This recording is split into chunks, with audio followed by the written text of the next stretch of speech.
Doctor साहब ये कि पहली बात ये कि हमने इंजीनियर्स को सुना थोड़ा सा, हालांकि आपने भगा भी दिया था।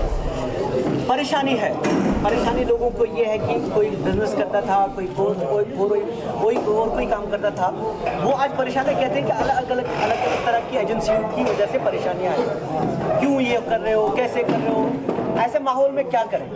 देखिए, हम लोगों को सबको इकट्ठे मिलकर इसका हल निकालना है। अगर हम इसका हल नहीं निकालेंगे तो यहाँ पे बर्बादी ही रहेगी। आप देखिए, ये यूथ आया है, ये खुद अपने पाँव पे खड़े हैं, ये चाहते हैं कि इनको एवेन्यूज़ मिलें। उन एवेन्यूज़ के लिए हमें तलाशी करनी है। वो अगर हम वो नहीं कर सकेंगे तो ये जो ड्रग्स का यहाँ पे कारोबार शुरू हो गया हमारे यूथ में, ये बढ़ता जाएगा और हमारे लिए बेहद सख्त मुसीबतें आगे आने वाली हैं। इसलिए मैं अपनी तरफ से भी और जमात की तरफ से भी कोशिश करूंगा जितना हम इनकी मदद कर सकेंगे, इनके लिए वो एवेन्यू खोल सकेंगे।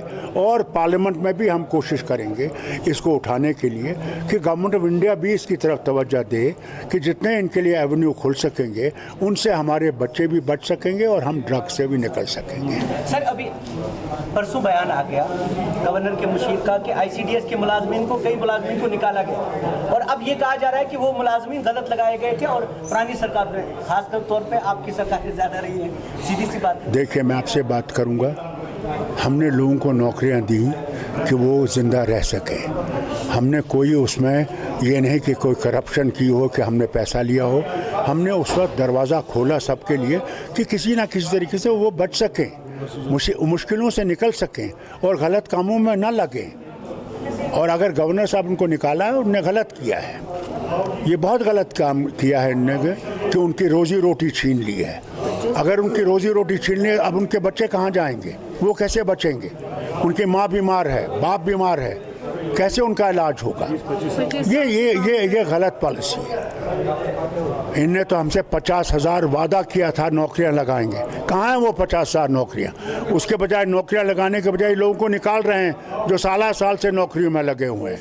ये गलत है और गवर्नमेंट को इससे बाज रहना चाहिए। मिलिटेंसी लिंक्स निकाल रहे हैं, या तो फिर अगर वो ढूंढे, अगर यही करते रहेंगे तो मिलिटेंसी को ये दुका नहीं सकेंगे, ये और बढ़ जाएगी और इनके लिए और मुसीबतें पैदा हो जाएंगी। सर, डिलिमिटेशन की ड्राफ्ट आ रहा है आपसे। देखिए, अभी हमसे कोई बात हुई नहीं उनकी कि कब आ रहे हैं, कब बात करना चाहते हैं। कोई भी मुझे ऐसा मसवदा नहीं आया है।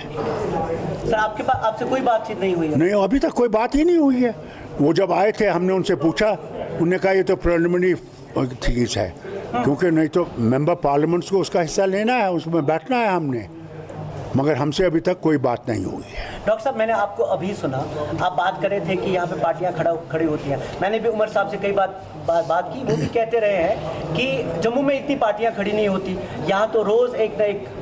मैं ये चाहते हैं जनाब कि हम मुसलमान डिवाइड हो जाएं और वो अपना घोड़ा चला सकें। ये उनकी ये डिवाइड एंड रूल की जो पॉलिसी है उनकी हर वक्त रही है और आगे भी रहेगी। हमने इसका मुकाबला करना है कि unity is the only way we can defeat these people. Sir, PAGD एक यूनिटी ही थी, लेकिन ऑन ग्राउंड अलग अलग पार्टियां लड़ रहे हैं। आप किसी हद तक देखिए, हर पार्टी का अपना निज़ाम है, बट हम यूनाइटेड हैं। जहाँ तक कि इस रियासत का सवाल है, 370 का सवाल है, 35A का सवाल है, उस पर हम सब यूनाइटेड हैं, उसमें कोई फ़र्क नहीं है। सर, कर क्या रहे हैं 370 के बारे में? यहाँ पे परसों भी देखिए, हम लोग जितना हमने कोर्ट में गए हुए हैं, कोर्ट का ही तो हम इंतज़ार कर रहे हैं। अभी तक भी कोर्ट की हियरिंग नहीं आ रही है। क्या करें बताइए? हम पत्थर तो नहीं मारते, बंदूक नहीं चलाते, गोले नहीं मारते हैं, हम तो गांधीयन वे से इसको सुलझाना चाहते हैं। अब वो दिल्ली क्या करेगी, उसका उनका काम है। डॉक्टर साहब, थोड़ा इतिहाद के बारे में आप बात कर रहे थे कि हमें मिल के लड़ना होगा। आप भी कहते रहे हैं और महबूबा मुफ्ती भी कहती रही हैं, लेकिन महबूबा मुफ्ती एक एक्सट्रीम पे है, वो सेंट्रल गवर्नमेंट के साथ किसी भी जगह कंफर्टेबल नहीं है, लेकिन आप MP भी हैं और आप नितिन गडकरी के साथ भी मिलते हैं। क्या आपकी बातचीत कोई होती है? देखिए, मैं आपसे कहूँगा, MP का फ़र्ज़ अलग है, मैंने लोगों के मुश्किलात को आगे ले जाना है, उससे बाहर मैं तो निकल नहीं सकता ना। आखिरकार अगर वज़ीर आए हैं और हमने उनके सामने अपने मुश्किलात रखने हैं, नहीं रखेंगे तो फिर लोग कहेंगे आप काम क्या कर रहे हैं, क्यों MP बने हैं आप। वो काम तो ज़रूरी है। महबूब मुफ्ती का अपना तरीका है, वो अपने तरीके पर चल रही है, वो जाने और काम जाने।